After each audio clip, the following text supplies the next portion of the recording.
Los moldes de las columnas y de todo eso. Estaban ahí, había un lugar, una bodega, ahí por la carpintería, ahí estaban todas. Y después las quitaron, las sacaron, no supe en dónde las pusieron. O sea, eran estructuras de madera para los moldes de todas las columnas. Las cimbras estaban en varias partes,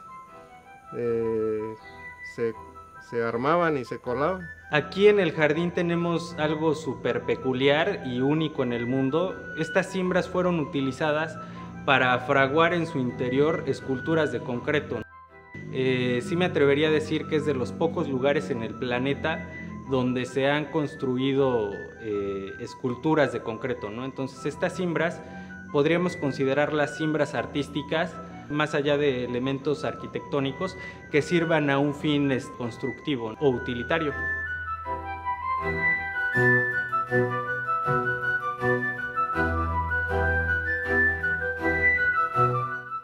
Las más difíciles para mí eran las hojas, las formas de las hojas, porque son formas muy chicas, entonces es más reducidas las vueltas, o las curvas, por decir, unas curvas muy cerradas, entonces ahí entraba más pedacero de madera.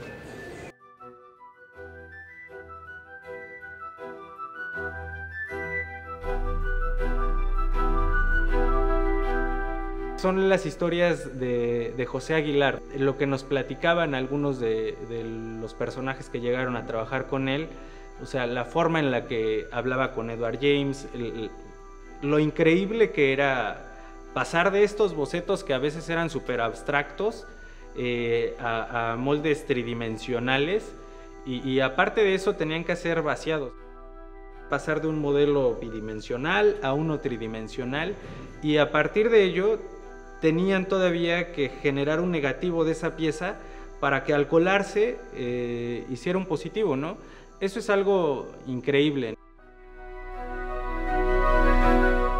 Más que nada al maestro, que era el que se enojaba si no le atinaba a uno, porque él a veces le cortaba uno de más o menos, no, pues sí se enojaba, pero ya después dice uno, no, pues sí tenía razón, de aquí no salíamos.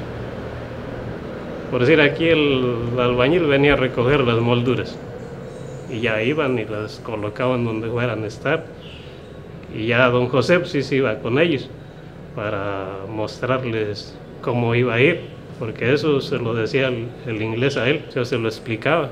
Yo nomás oía lo que él le decía aquí en este banco.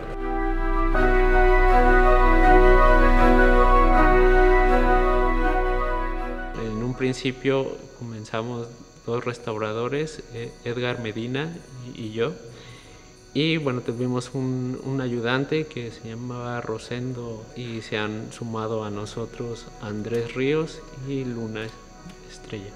Lo que nos cuentan es de que él llegó a entenderse muy bien con Edward James y Edward James lo llegó a apreciar mucho por el diálogo que podían tener y que él no lo tomaba como un loco, no sé, al menos eso me imagino, y que apoyaba sus ideas y sabía traducir los bocetos que le daba para crear la cimbra que posteriormente iba a ser emplearse para el vaciado. Pues el maestro más o menos tenía la edad que yo tengo ahorita, entonces casi no platicábamos, nomás en su trabajo y yo en el mío, en lo que él me decía. Tanto el jardín como las cimbras son una fuente de inspiración para muchas personas, ¿no? Y mientras eso siga vivo, es muy importante que también estas piezas, esta parte material de la parte intangible, pues siga perdurando. Pues antes, en ese tiempo, no se reconocía el trabajo de uno, ¿verdad? O sea que todo quedaba así, pues, como cualquier trabajo.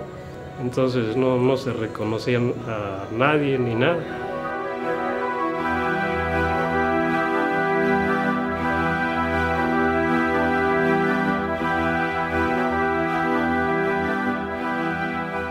Llevamos 2 años trabajando aquí, trabajo con Luis Eduardo Reyes. El primer año comenzamos con la clasificación de las cimbras. Es una colección que de entrada, por la monumentalidad, tiende a ser un poco aplastante, pero a la vez cuando empiezas a ver los detalles de cada pieza, te vas enamorando y también vas comprendiendo un poquito acerca de la complejidad que hay en el jardín.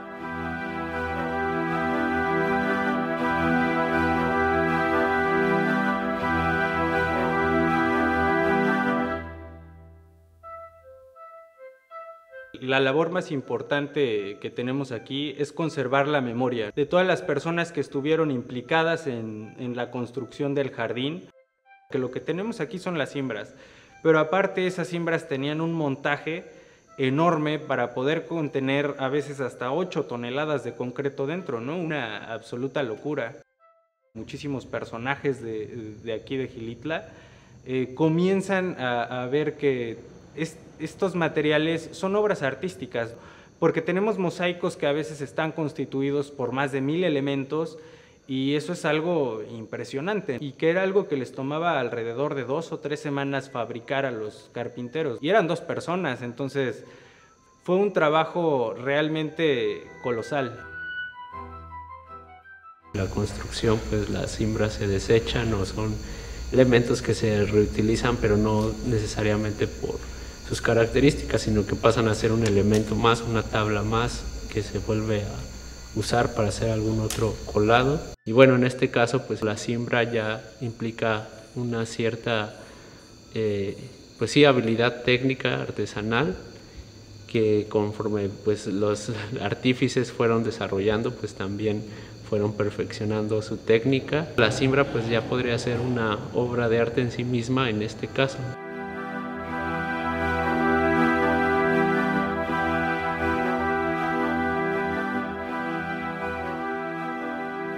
Es un espacio que estamos construyendo con todos estos elementos que formaron parte de su construcción, pero que actualmente son intrínsecos al jardín, ¿no? O sea, están ligados completamente.